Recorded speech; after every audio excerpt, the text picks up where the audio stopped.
सबसे पहले आप तमाम जनों को, तमाम लोगों को बहुत बहुत धन्यवाद जो आपने प्रीवियस वीडियोस को बहुत समर्थन किया, बहुत शेयर किया। क्योंकि कर्नाटक चुनाव को लेकर विश्लेषण किया था और जिस तरह से आप तमाम जनों ने इस वीडियो को देखा, शेयर किया, उसमें अपने कमेंट्स रखे, अपनी बातें रखी, उन तमाम लोगों को मेरा बहुत बहुत धन्यवाद। लेकिन जो दूसरा एपिसोड लेके आया हूं मैं, सिर्फ कर्नाटक चुनाव के विश्लेषण को लेकर फिर से, और बिल्कुल आपसे विनती है खूब सारा शेयर कीजिएगा। आइए तो ज़्यादा ही शेयर कीजिए, क्योंकि ये तमाम वीडियोस इसलिए देना पड़ रहा है।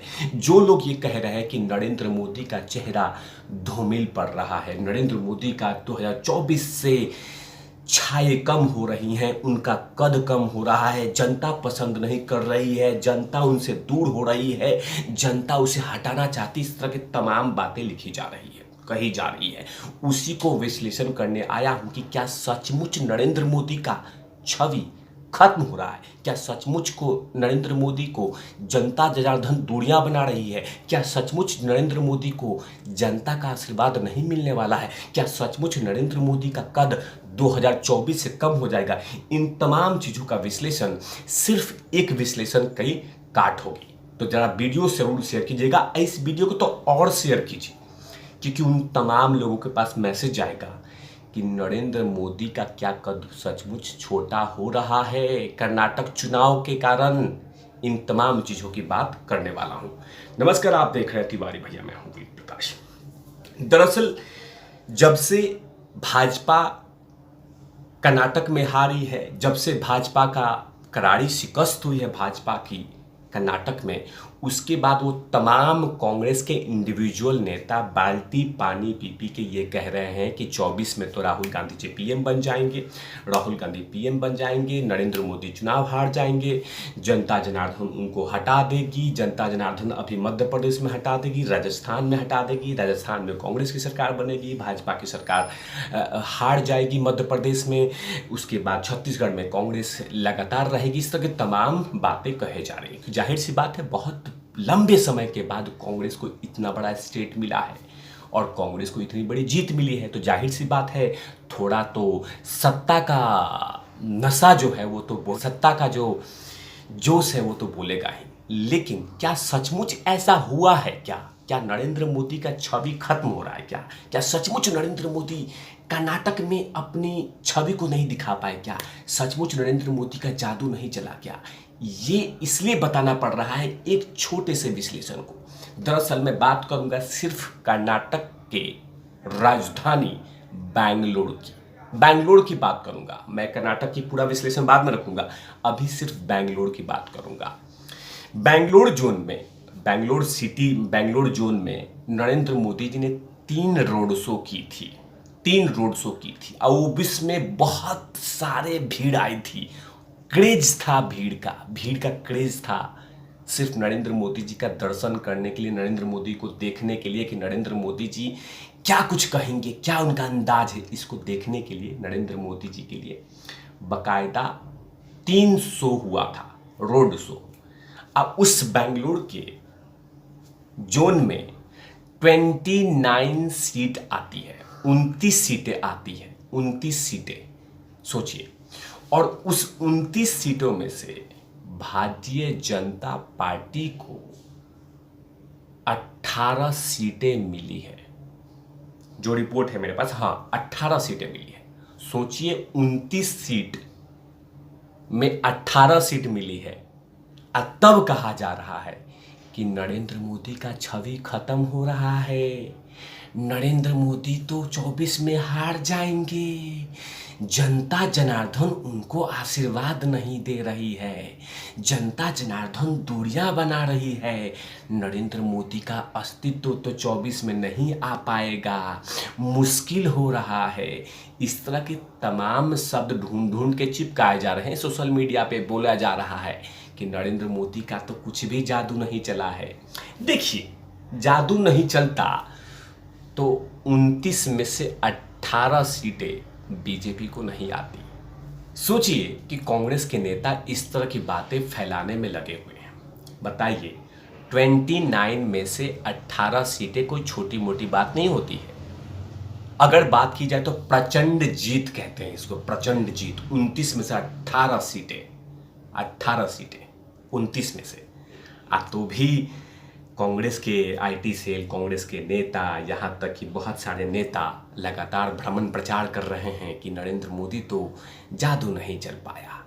और मैंने कल के विश्लेषण में कहा था कि वहाँ के कुछ स्थानीय नेता के, जनता के दूरियों के कारण इस तरह की बातें आई है कि नरेंद्र मोदी सब जगह नहीं करते। अब सोचिए कि नरेंद्र मोदी ने सिर्फ 3 रैली की है तो 18 सीटें लेके आए हैं। नरेंद्र मोदी ने 3 रैली की है, 18 सीटें। तो गलती से अगर 10 रैली कर लेते तो कितना होता? 10 रैली कर लेते तो कितना होता? तो फिर 8 रैली कर लेते तो 8 रोड शो कर लेते, माफ कीजिएगा, 8 रोड शो कर लेते तो एक रोड शो में जो एवरेज निकल रहा है उनका कि 6 सीटें निकाल रहे हैं, सिर्फ ऐसे ही करके निकालते तो एवरेज है उनका कि एक रोड शो से 6 सीटें निकालना। तो गलती से वो 10 रोड शो सिर्फ कर लेते, गलती से मतलब अगर वो 10 रोड शो कर लेते या 12 रोड शो कर लेते तो नहीं बहुमत बन जाता। लेकिन ये कहना कि नरेंद्र मोदी का छवि खत्म हो रहा है और नरेंद्र मोदी का छवि धूमिल हो रहा है क्योंकि कहीं ना कहीं जनता जनार्दन से दूरियां कम हो रही है, इस तरह के तमाम बातें। लेकिन मैंने जो बातें रखी है वो कहीं ना कहीं तमाम चीख चीख की आवाज़ कह रही है कि नरेंद्र मोदी का जादू चला है।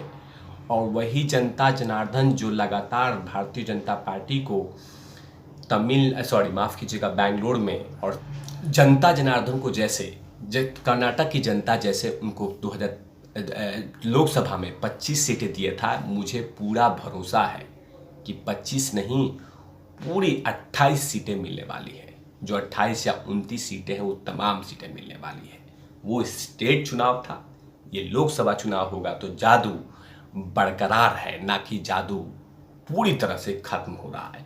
बात करते हैं कि बेंगलोर सीट जो जोन है उसमें 29 सीटों में से कौन कौन सी सीटें आई है वो बता देता हूँ, उसके बाद फिर से और विश्लेषण करता रहूँगा, लेकिन कहीं जाने की आवश्यकता नहीं है। मैं बेंगलोर जोन की 29 सीटों में काउंट करके बताता हूँ कि कहाँ कहाँ पे बीजेपी कांग्रेस आई थी। अनकेल कांग्रेस आई थी, बीटीएम लेआउट कांग्रेस आई थी, Bangalore south BJP, Basavanagudi BJP, Bommanahalli BJP, Byatarayanapura Congress, C V Raman BJP, Chamrajpet Congress, Chickpet BJP, Dasarahalli BJP, Gandhinagar Congress, Govindarajanagar Congress, Hebbal Congress, Hosakote Congress, K R Puram BJP, Mahadevapura BJP, Mahalakshmi layout BJP, Malleshwaram BJP, Padmanabha Nagar BJP, Yelahanka BJP, Pulakeshi Nagar BJP, Rajaji Nagar BJP, Raja Rajeshwari Nagar BJP, Sarvagna Nagar seat Congress, Shantinagar Congress, Vijayanagar BJP, Yeshwantpur BJP. मतलब टोटल 29 की मैंने बात की है। तो उन तमाम लोगों को एक मैसेज है कि भ्रामक प्रचार ना करें। और रही बात है छवि खत्म होने से, तो अगर इस तरह के मतलब कर्नाटक के चुनाव से सीधा अगर 2024 के चुनाव को जोड़ा जाए, अगर इस तरह के लग रहे हैं तो मैं आपको बता दूं कि गुजरात का जो रिजल्ट है उसको किससे जोड़ेंगे आप। गुजरात में तो मतलब सुनामी आ गई थी, मतलब बीजेपी की सुनामी आ गई थी, सुनामी। मतलब कर्नाटक में ऐसे सीट मिली तो कहा जा रहा है कि 2024 में नरेंद्र मोदी बाहर हो गए, मैदान से बाहर हो गए। तो गुजरात को चुनाव को क्या लेके कहेंगे, त्रिपुरा, उत्तर प्रदेश। मतलब आपके एजेंडे में, आपके मन में जो बातें फिट हो जाए वो अच्छी बात है, वरना नहीं आए तो नरेंद्र मोदी ये हो गया, नरेंद्र मोदी वो हो गया। नरेंद्र मोदी का कहीं पे भी कोई कद खत्म नहीं हो रहा है। मैंने अपने विश्लेषण में कहा था कि भाजपा इकाई को, राज्य इकाई को काम करना शुरू करना होगा, क्योंकि नरेंद्र मोदी सब जगह शक्तिमान बन के नहीं आएंगे।